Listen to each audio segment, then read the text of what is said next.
Qala Ibnu Athaillah Sakandari qaddasallahu sirrahu, aslu kulli ma'siyatin wa ghaflatin wa syahwatin ar-ridha 'anil nafs. Sumber dari semua maksiat, sumber dari semua penyakit hati bernama lalai, sumber dari syahwat itu adalah ar-ridha 'anil nafs. Meridhai, membiarkan kehendak diri,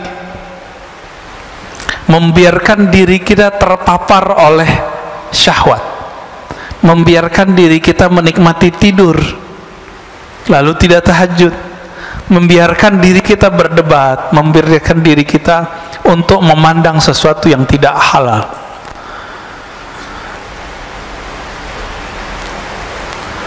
Maka man radiya an nafsihi, siapa yang ridha kepada dirinya, di saat itulah dia membuka semua inti-inti dari maksiat. Itu sebabnya Imam Sarir Sakti mengatakan 1000 setan itu nggak ada apa-apanya dengan satu nafs, jiwa. Atas dasar itulah kalau bulan puasa masih ada orang maksiat meskipun setannya sudah dibelenggu. Jadi kalau banyak orang bertanya, kan setan sudah dibelenggu. Nah, ini berarti doktrin kita salah selama ini. Maksiat itu nggak perlu ada setan. Merusak di bumi nggak perlu ada setan, Pak. Bakat alami dalam tubuh kita itu merusak.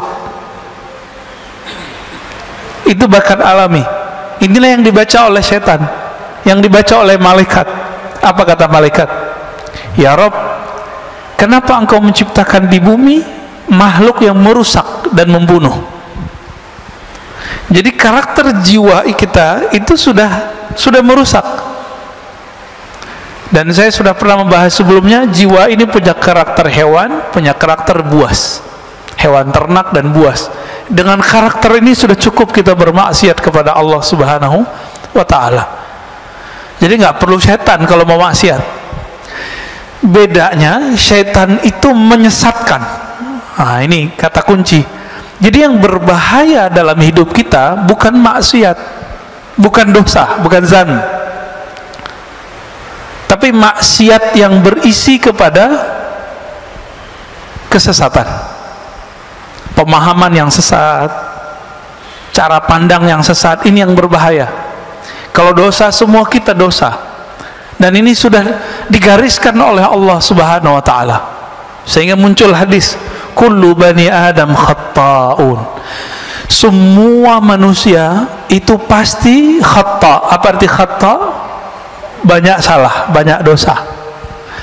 Maka seorang manusia itu punya dosa itu biasa, Pak. Yang nggak biasa itu kalau dia sesat, dia menyimpang dari jalan Allah Subhanahu wa ta'ala. Makanya Nabi Muhammad sallallahu alaihi wasallam itu menerima orang-orang yang berdosa. Tapi Nabi Muhammad tidak suka dengan orang-orang yang menyimpang.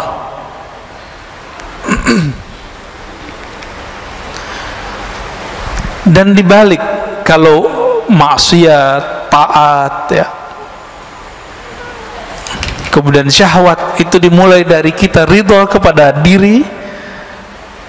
Lalu sebaliknya, pokok dari ketaatan, pokok dari kesadaran dan kehormatan itu adamur ridha minka anha. Kamu tidak membiarkannya, kamu tidak meridhoinya. Kalau sepertiga malam terakhir jam 3 maunya badan tidur atau sujud, Pak? Tidur, ya. Kita biarin begitu. Ini namanya asal kulli ma'asiyah. Maksiat mulainya dari situ. Kita biarin, kita manjain jiwa, terlalu memanjakan nafs jiwa. Ini awal dari semua maksiat, ya.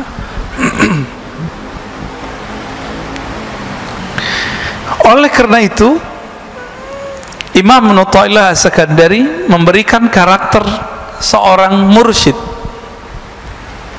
Mursyid itu bukan orang yang hebat. Mursyid itu man la yarda an nafsih. begitu di kitabnya, li antas haba jahilan la yardha an nafsi. Kamu berguru, bersahabat dengan seseorang yang tidak meridhoi dirinya, nafsnya, jiwanya, itu lebih baik daripada kamu berguru kepada orang yang meridhoi nafsnya, jiwanya. Maka kalau mau cari guru, carilah guru yang tidak membiarkan dirinya terpapar oleh nafs, jiwa kita, ya, kehendak diri. Lalu beliau memberikan pertanyaan, fa ayyu ilmin li alimin yardha an nafsi. Masih disebut alimkah orang yang alim tapi dia mengikuti hawa nafsunya? Masih disebut alim enggak? Enggak. Wa ayyu jahlin li jahilin la yardha an nafsi. Masih disebut jahilkah orang yang jahil jika dia tidak mengikuti hawa nafsunya?